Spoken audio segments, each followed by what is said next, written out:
ภูมินิเตศมีอนุภาพขอเชิญนิมนต์ลงมาบึงแยงทองวัดวาอารามพระศาสนาแต่ปวงชนชาวโลกว่าทุกคนทุกเด็กสมณกาโลยังประการกาธรรมสมณกาโลยังประการกาธรรมสมณกาโลยังประการกาขอเดชพระเจ้าขอเดชพระธรรมเจ้าขอเดชพระธรรมเจ้าสัพพปารินาปุเรตวะปาราลิสาปาปาโตสังโฆวิมุตตมังเอเตนะสัจวะเสนะวิเศษธรรมะสารมินันโตโพธิยามเดสัจญาณานาจิวะสันโตเอวะนิยาวะระ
วันที่เราอยู่ที่จะอีกต่อไปตำรวจจะมีการก่อสร้างเรื่องของเราของเราภาคต่างภาษาสาธารณประโยชน์ของแรงงานเรื่องดูแลแรงงานเรื่องดูแลอาจารย์ที่มีความสำคัญก็ต้องดูดูต่อที่น่าสนใจดูต่อที่หาออกนะที่ออกมาวันนั้นดีมาที่ดูบนบนที่ดูเรื่องโตอย่าเรื่องเขาดีเขาก็รู้ว่าเราจะได้ยินตัวใส่ตัวที่ไหนดูตัวใส่ตัวที่ไหนก็เราเตรียมใส่ตัวพวกที่มันเกิดของเราที่เราบันเทิงที่จะคือได้ยินกันอยู่ที่เดียวเพื่อที่จะอยู่เพื่อที่จะอยู่เพื่อที่จะอยู่เพื่อที่จะเราจะได้ยินกันดูต่อเกิดอะไร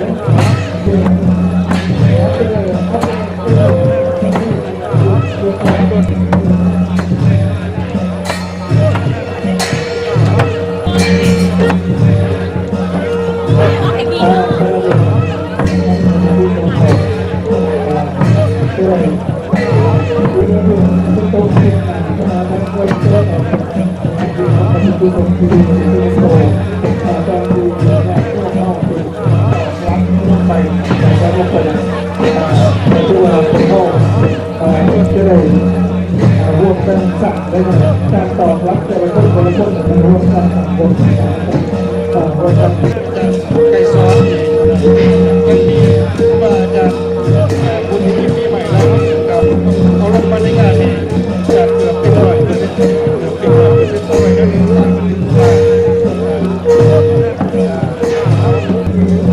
อีกแค่ฝ่ายนี้นะเพราะว่าจะฝ่ายนั้นฝ่ายนี้กันยากย่อมยืนได้ฝ่ายนี้กันยากย่อมยืนได้อาจารย์ที่มีจัดการขนาดจัดให้เขาระเบียบแล้วก็ที่ว่าจัดดีที่สุดเลยแล้วก็พี่อีกนะครับว่าเสียบยอดนะที่ไม่ยากนั่นจะพวกกระบอกอายุจะเศร้าโอเคปะคนเดียวไปคนเดียวเลยสามารถทำได้เข้าไปขนาดนี้เข้าไปทอดพิธีเข้าได้ขนาด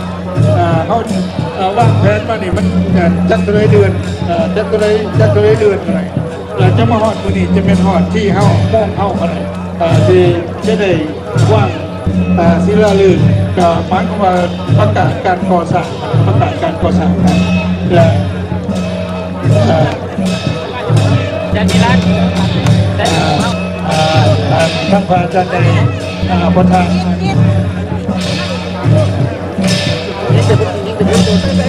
อ่าขอเชิญจงใช้คนไหนตุริเนี่ยอย่างกองตุริเนี่ยขอเชิญยกใช้คนไหนยกเพราะว่าเป็นสิ่งของพิธีแล้ว I, Ron Bigelow, Mayor of West Valley City, and the City Council, representing the citizens and the peoples of West Valley City, welcome you here today. We are honored at the presence of the spiritual leaders who have come from near and far to celebrate this event with us. You are important to our community because we are a nation and a people who join together with everyone. The strength of a community is often measured by the smallest group, culture, or religion. And if they are honored and respected, then our communities, our state, our nation are strong. We welcome you here. And the people of this community, many who are immigrants, whether it be brand new or here for many generations, look to you to continue the great traditions of keeping religion alive and strong among all of your people who associate with you here in Watmau, Salt Lake. Again, I stress how important you are to us because we respect and need all religions and all peoples. The people of West Valley City welcome you with open arms, you adding your culture and traditions to the many that are here now. This building will be symbolic of your establishing yourselves permanently in our community. Thank you for being a part of West Valley City.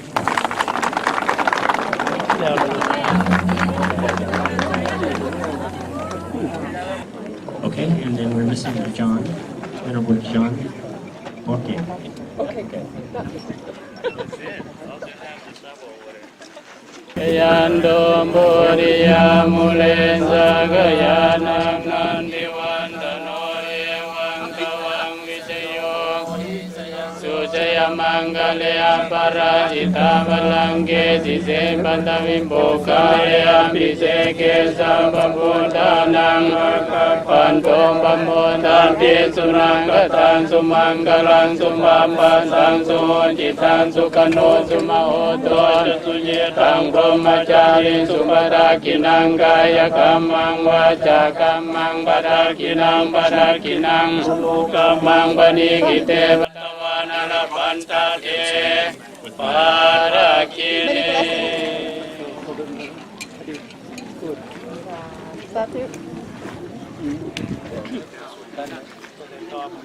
Monks of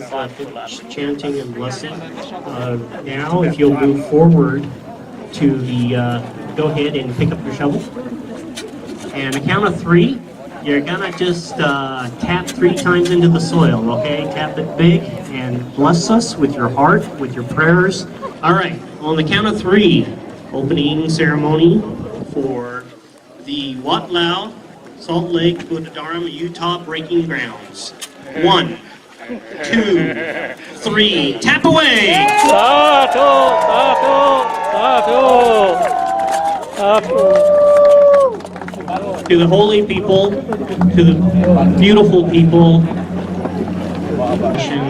to hope that your dreams will be realized in building this beautiful spiritual center that will soon rise for all of our enjoyment and spiritual development. Thank you so much. We bless you.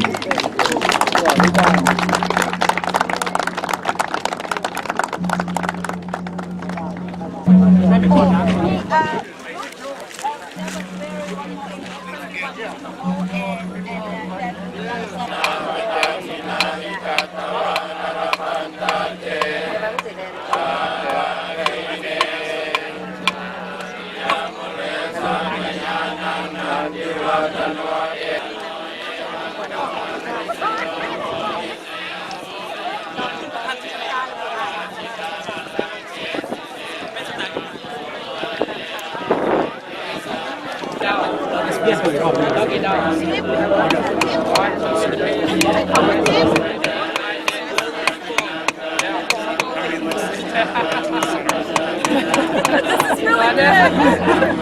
okay. That's okay. Oh, very good.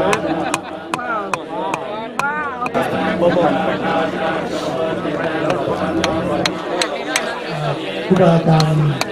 นำโดยสถานบดีธรรมวันโนพระคณะสงฆ์วัดธรรมวงศ์สื่อเป็นโตเทียเป็นอีมงคลในการศึกษาวิชาการ Anywhere, any spot, like this square. โดยที่การผลิตที่จะทำ That's fine.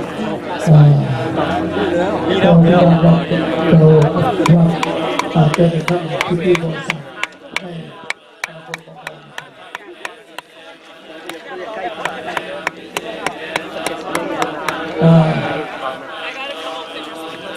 ครูบาอาจารย์พันธุ์สิริตอบ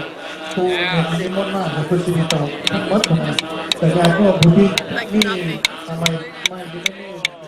ตอบเรื่องขนาดเดียวหลังจากครูบาอาจารย์แล้วหลังจากครูบาอาจารย์สิริตอบที่ขนาดแค่ที่เราดูเราบอกไป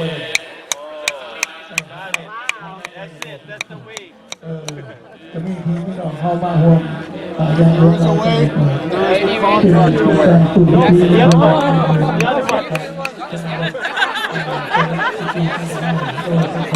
ราจะมีสิ่งไรหลังจากที่เราได้การเดินทางเจอเรา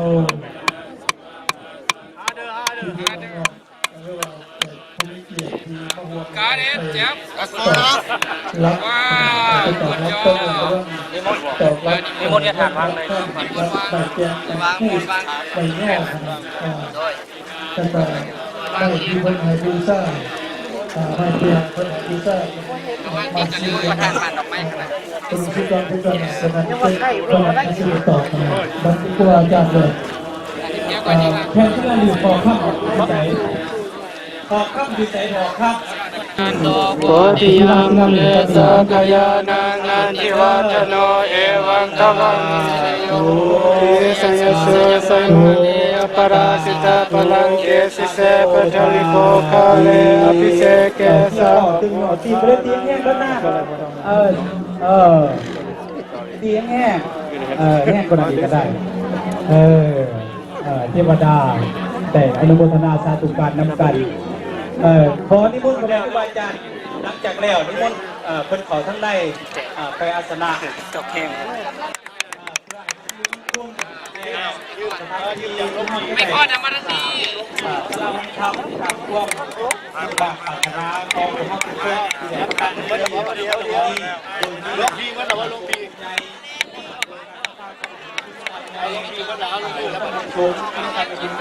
เอาละตู้เอาละมาดิเอาละมาเอาละถึงห้องมันต้องลงนี่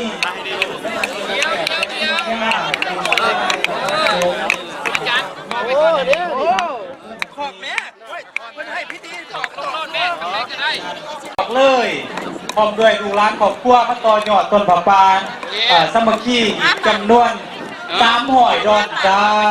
ดูวันเดอร์ยิ้มน้ำเอาไอ้บุญดูความสุข เขายังมาท่านได้หยาดน้ำได้มาท่านได้หยาดน้ำมาท่านได้ฮับพอดอีกครั้งนึงตอนเที่ยงที่ผ่านมาเข้ากับได้ฮับพอดจากคณะสงฆ์ไปแล้วในพิธีถวายพระทหารเพลแต่พิธีสุดท้ายคือพิธีต่อไปนี่คือพิธีที่เขาจะได้รวมกันถวายต้นผักปานสามัคคี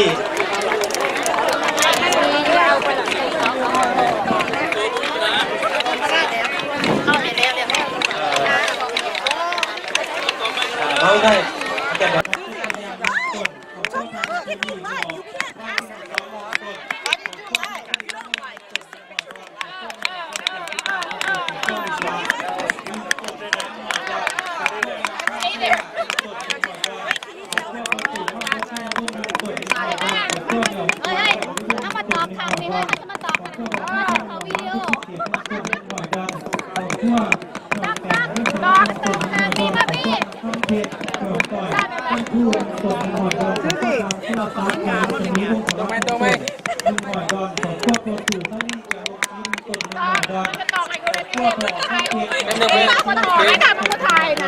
เอาอีก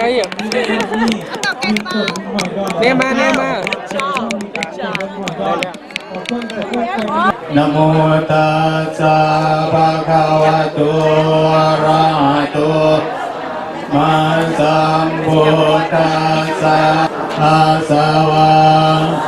พยาวังนิพพานาปัจโยโหตุอนาคติกาเลอิมานิ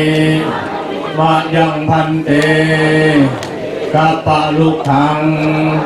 สาปริวลังภิกขุสังฆสา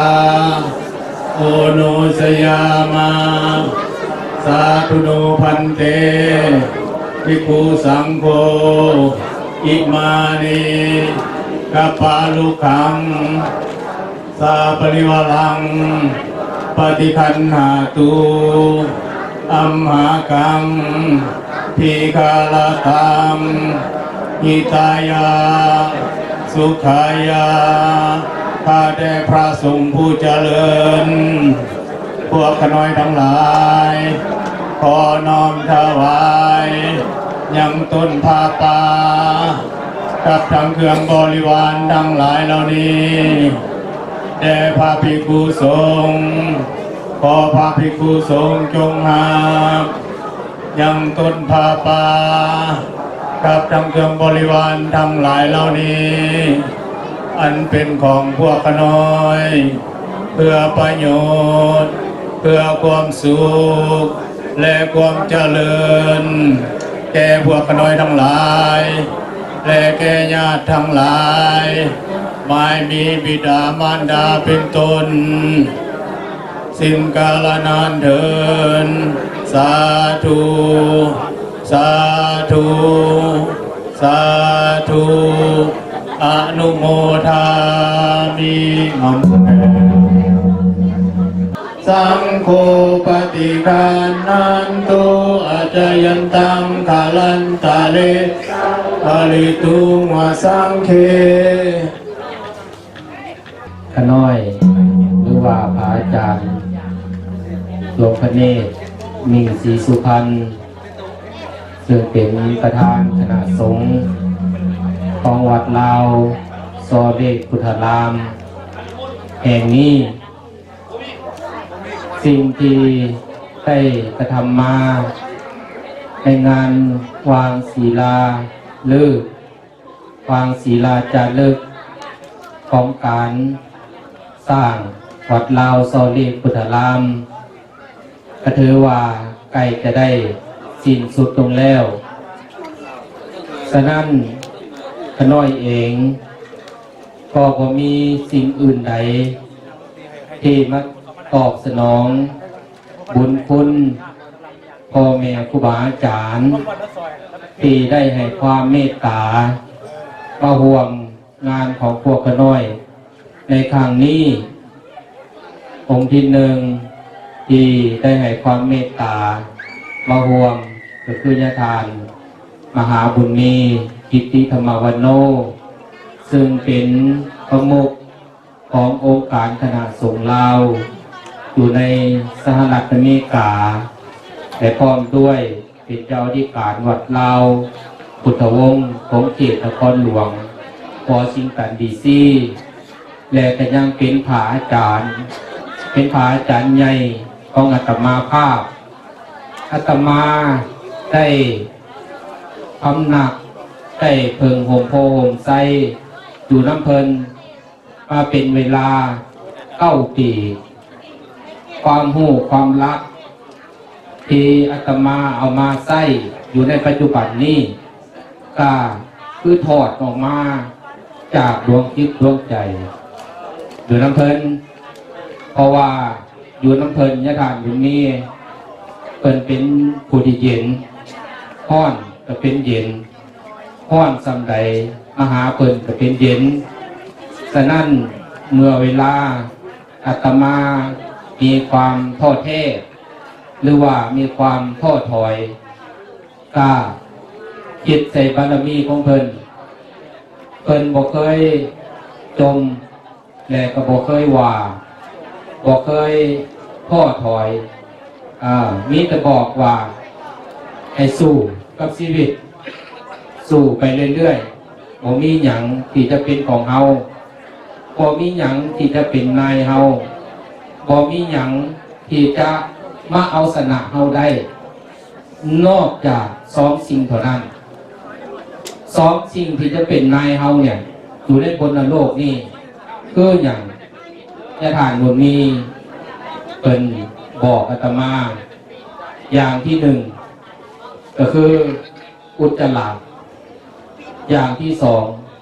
ก็คือปัสสาวะก็เป็นภาษาทาง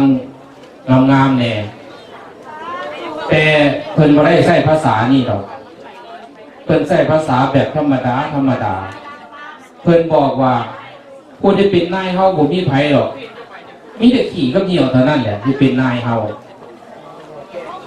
ถ้าขี่เหี่ยวนี่สั่งเฮานี่นะเขาต้องได้ไปแต่ถ้าบ่เป็นขี่กับเหี่ยวแล้วเนี่ยบ่มีไผสิมาสั่งเขาได้อยู่ในบนโลกนี้อาตมาก็เลยมีความรู้สึกว่าทุกสิ่งทุกอย่างสิ่งที่เป็นธรรมชาติที่สุดก็คืออุจจาระปัสสาวะเพราะนั้นแต่ว่าจิตใจของมนุษย์ของคนเฮานี้เฮาสั่งมันได้แน่นอนว่าเฮาสั่งมันได้เฮามีความถูกอยู่ในจิตใจเขาก็สามารถสั่งให้ความถูกนั้นมันหายลงได้มันระงับลงได้เพราะว่าองค์สมเด็จพระสัมมาสัมพุทธเจ้าของพวกเขาได้สิทธิ์ได้สอนให้ละให้วางจากความทุกข์เหล่านั้นถ้าหากตราบใดความทุกข์มันสิ้นจากหัวใจของเขาไปเมื่อใดความสุขมันก็เกิดขึ้นคือในจิตคือในใจฉะนั้นอาตมาก็มีความรู้สึกว่าจะหักษาเหตุของประเพณีหรือว่าวัฒนธรรมมันดีงามของศาสตร์เราของเฮาไว้และอีกองค์หนึ่งก็คือญาติทานบุภาธัญวงศ์ที่ได้ให้ความเมตตามาร่วมในงานนี้เพิ่นก็เป็นห้องประมุขขององค์การคณะสงฆ์ลาวในสหรัฐอเมริกาและเป็นเจ้าอธิการวัดลาวภูผารามอยู่ที่เมืองเซนดิเอโกรัฐแคลิฟอร์เนียเพิ่นก็ได้ให้ความเมตตามาร่วมและญาติทานบุภาเนี่ยอาตมาย้ายออกมานี่ก็ได้2 เดือนเพิ่นก็บ่ฮู้ว่าเพิ่นคิดจังไดแต่ได้ยินเรื่องของเฮาอย่างใดอันนี้ขอเว้าหน่อยๆหน่อยนึงเพิ่นโทรมาหาอาตมาเพิ่นบอกว่าน้อยว่าซั่นให้เจ้ามีพระประธานแล้วบ่มีพระประธานแล้วบ่ก็บ่มีแล้วก็หน่อยมีแต่พระน้อยๆ3 องค์ตัวปีนั่นข้ามเราเมืองไทยเมืองลาวก็พอดีซื้อพระกับ4 องค์บ่ใหญ่ดอกสำนี่ล่ะ3 องค์มาก็เลยบอกเพิ่นว่ามีแต่พระองค์น้อยๆนี่นะ3 องค์พอได้กราบได้ไหวแต่เพิ่นก็บอกว่าถ้าดังนั้นญาติทานสิเป็นกระทาให้เด้อว่าซั่นเพิ่นสิเป็นกระทาให้เพิ่นก็เลยรวบรวมจตุปัจจัยกับย่าแม่ขาวคุณอิสาแต่ครูบาอาจารย์อยู่ทางซานดิเอโกเพิ่นก็เลยได้ซื้อพระพุทธรูปพระประธานอยู่ที่ศาลาของพวกเฮา5,000 กว่าดอลแต่เพิ่นรวบรวมปัจจัยได้ก็ประมาณ 7,000 กว่าดอลแต่เพิ่นก็เหลือจากนั้นเพิ่นก็จ้างรถให้จ้างรถอยู่ฮอเอาผ้ามาแต่ก็ถวายเงินมาตืมอันนี้ก็เพิ่นก็มีความเมตตากับลูกศิษย์ลูกหาถือว่าเฮาก็เป็นลูกศิษย์ลูกหาของเพิ่นอันนี้ก็คือคุณงามความดีที่เพิ่นได้มาฝากฝังไว้กับแต่เฮาฉะนั้นเฮาก็สมควรจะรักษาสมบัติและน้ำใจของเพิ่นไว้ตลอดและอีกกลุ่มหนึ่งก็คือญาติทานสมศักดิ์สุวรรณเสนเพิ่นก็เป็นประธานเขต เขต3คืออยู่ในเขต3นี่เวียนขึ้นกับเพิ่นวัดเฮานี่เขตเฮานี่ก็ขึ้นกับเพิ่นอยู่ในการปกครองของเพิ่นก็ได้ให้ความเมตตาแต่ก็ได้ข่อยความอุปถัมภ์คำสู้วัดของพวกเฮานี่มาตลอดและองค์ต่อมาก็คือญาทานบัวแก้วแสงสุริยาในปัจจุบันนี้เพิ่นเป็นประธานบริหารองค์การขนาดสูงลาวในสหรัฐอเมริกาก็ถือว่าเพิ่นเป็นพระผู้รักผู้ใหญ่ที่ให้ความเมตตาไปโมทุกวัดเพิ่นก็ถือว่าทำงานนักหลายเติบประธานสุดแห่งเดี๋ยวก็ขอดสินอยู่หม่องใดประซุ่มอยู่หม่องใดเพิ่นก็ได้ไปห่วงเบิดแล้วเพิ่นก็ได้สวยเรือทางด้านแต่ทุกปัจจัยให้ญาทานอันนี้ก็ขน้อยก็ขออนุโมทนาแล้วก็ขอบใจและองค์ต่อมานี่ก็คือพ่อบุญมานี่ก็เป็นหัวหน้าเลขาขององค์การคณะสงฆ์ทำงานให้แก่องค์การคณะสงฆ์มาตลอดและก็เป็นที่เพิ่งให้อาตมานี่คือกันยามมีเวียกมีงานอย่างต่างๆยามอยากได้ผักมาจากเมืองลาว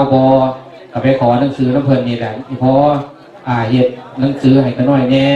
ขององค์การสงฆ์ยามแลนบัตรเขียวให้ครูบาอาจารย์ก็ไปขอหนังสือจากเพิ่นให้เพิ่นเฮ็ดให้เพิ่นช่วยนี่เพิ่นก็ได้เคียงไหลเคียงบ่าเคียงไหลกับอาตมาโดยตลอดและก็นอกนั้นเดือนนี้จันเติบโตอยู่เจ้าที่การอยู่แซนดี้แล้วก็จันดาวสวรรค์อันนี้เป็นห้องประธานเลขาขององค์การคณะสงฆ์เพิ่นเป็นนายข้างแต่นั่นนายข้างมาหัวเขามือนี้ถ้าบอกเพิ่นจีเอาเอาทุนขององค์การคณะสงฆ์มาช่วยก็เป็นไปได้เลยเนาะไม่ออกเนาะยืมก่อนก็ได้และนอกนั้นก็น้อยก็ขอมกขอบใจนำพ่อแม่ครูบาอาจารย์เบิดทุกอาทุกองค์ที่ได้มาร่วมงานพวกกันน้อยก็ดีใจภูมิใจก็บอกเกิดว่าพ่อแม่ครูบาอาจารย์ที่มาหลวงหลายภายมากถึงขนาดนี้แต่นั่นก็ถ้าหากมีความผิดพลาดสิ่งหนึ่งประการใดเป็นการต้อนหับขับสู่อาหารการอยู่การฉันหรือว่าสถานที่กามาขาดตกบกพร่องกับขอโทษขออภัยหลายๆเมื่อวานนี่ไปว่าจะเอาว่าโทสันจังหันอยู่นี่กันหนาวแห้งหลายหนาวแห้งกับว่ากันขึ้นไปจุ่มกันอยู่หอน้อยหลังนั่นแหละกระเซอร์นาถวายเฟือเพิ่นบางองค์ก็ได้ใส่น้ำปลาบางองค์ก็บ่ได้ใส่บางองค์ก็บ่มีหอมบางองค์ก็บ่ได้พักได้หญ้ากาอันนี้ก็ถือว่ามันจูจ้าหาแลนจักสิเหตุจังไดเนาะประกอบสถานที่ของเฮามันบ่พอมันบ่เพียงฉะนั้นถึงจังไดกับพวกกันน้อยแล้วก็ตลอดถึงคณะอุปถัมภ์วัดคณะกรรมการวัดและออกตนญาติโยมรักยูทากระจับพยายามพร้อมเพียงหน้ากันสร้างศาลาโฮมธรรมหลังนี้ให้มีให้เกิดให้เป็นให้สำเร็จแต่ว่าขอความช่วยเหลือจากพ่อแม่ครูบาอาจารย์แต่จากออกตนญาติโยมอยู่ต่างรัฐก็ดีต่างเมืองก็ดีอยู่ต่างประเทศก็ดีก็ให้ร่วมคิดร่วมใจกันมาสดมาช่วยเพราะว่าการสร้างนี่พ่อแม่ว่าเขามีได้กันสร้างได้ไม่ออกเขาบ่ได้มีพร้อมแต่ว่ามีพอลงมือได้ซื่อๆอาตมาเนี่ยคิดเห็นผู้เฒ่าผู้แก่ที่อยู่กับอาตมาแล้วก็ตายไปก็หลายเลยแหละท่านจิว่าเอาได้ก็ได้อยากเห็นโอ้ยปันใดจะได้เห็นเด้ปันใดจะได้เห็นเด้แต่กาไปก็หลายแต่ว่ากาขอให้ดวงวิญญาณของเพิ่นได้มาเห็นว่าเฮาเฮ็ด เข้าสร้างและขอวิงวอนให้ดวงวิญญาณของเพิ่นมาดลบันดาลให้การก่อสร้างของเฮาจะให้พบปัญหาใหญ่บ้านนั้นให้รุ่งเรืองไปได้ดีแต่ฉะนั้นก็สุดท้ายก็ขอความมกขอบใจมายังออกตรวจญาติโยมผ่านพุทธบริษัททั้งหลายอยู่ในหลักอยู่ทาก็ดีมาจากกลางเมืองคือสุเมปืนมาแต่เกนวิกก็ดีจากอาณาหลักอริกรก็ดีกับผมมีอย่างมีแต่ขอหน่วยไวยพรขอวิ่งวอนเอาสิ่งศักดิ์สิทธิ์ซึ่งประดิษฐานอยู่ในสากลโลกนี้พร้อมด้วยคุณพระพุทธคุณพระธรรมและคุณประสงค์จงปกป้องคุ้มครองให้ออกผลญาติโยมมีแต่ความสุขมีแต่ความเจริญคิดสิ่งหนึ่งปรารถนาสิ่งใดอันเป็นไปโดยสอบประกอบในทางธรรมพอเบียดเบียนตนเองและคนอื่นก็ขอให้ได้สมความมุ่งมั่นปรารถนานั้นเถิดสาธ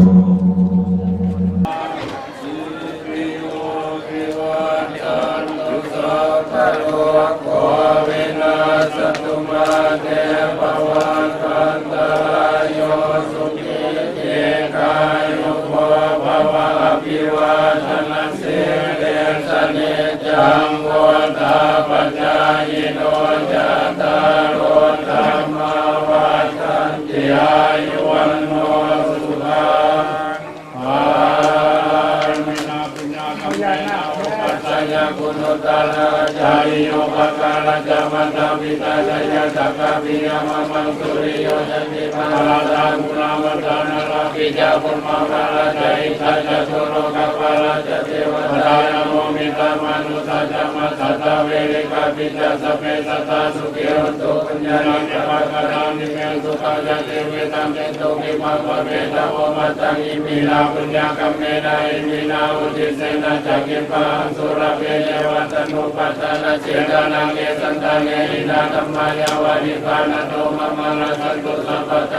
ม มันตาสัพเพวินิปัสสิกาอาเวลานัพยาสัจจาทุกขียตนังปริหารันตุอิทุขีวิโหตุอายุวันโนขังพลังเทสตาอาเวลาโหตุเปสตาสัพยาสัจจาโหตุเปสตาอนิคาโหตุเปสตาเกียรตนังปัญหารันตุกิตุกีวิโหตุอายุวันโนขังพลังอิมินาปุญญกเมนาจักรวาลสังโฆศีลพานกิสุขีกิสุขีกิสุขีกิโหตุกิโหตุกิโหตุอายุวันโนทุกขังภาลังพุทโธธัมโมสังโฆนามะอาวุเวตาอิตังเมพุทโธกิโหตุอายุวันโนทุกขังภาลังพุทโธปิติพุทธังปิจังมะมะธัมมังปิติธัมมัง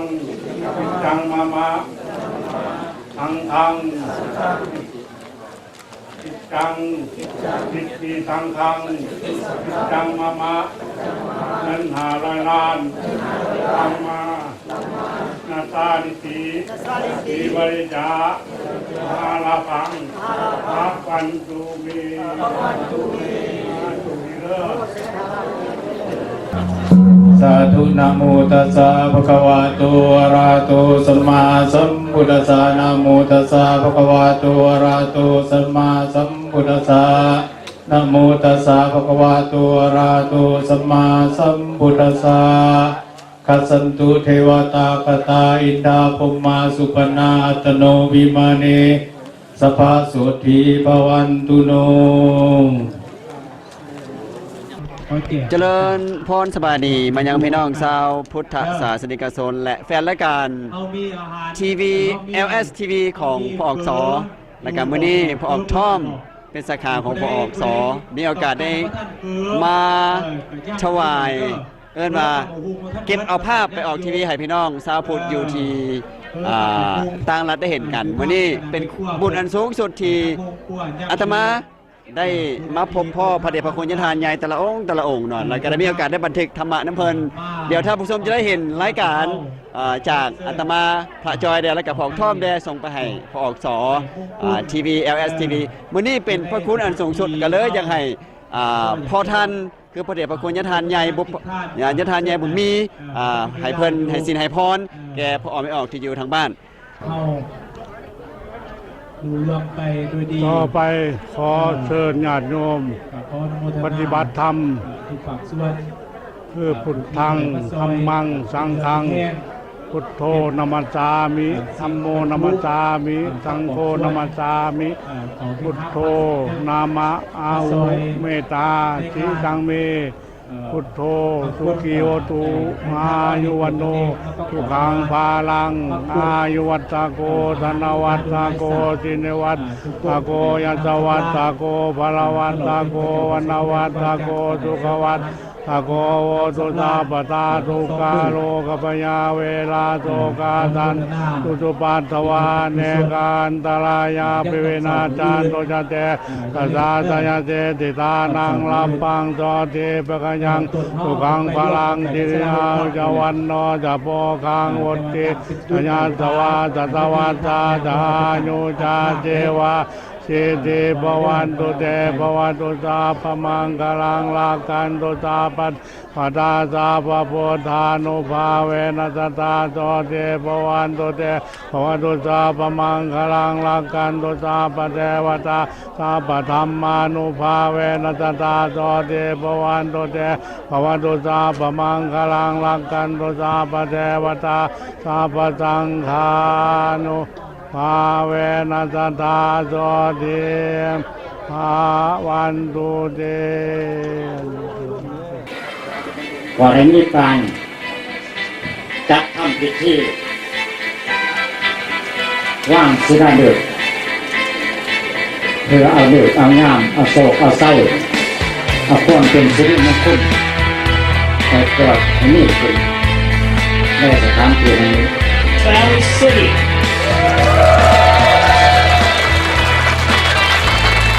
It's only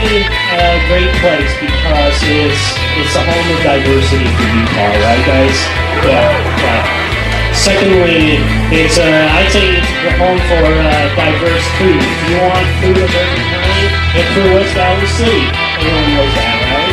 The first is to recognize our state senator for District 1, which represents West Valley, at the heart of West Valley. And she's been doing this for a long time. They keep voting for her over and over, so she must be doing some good stuff. And she's a great listener. And Senator Luz Escamilla.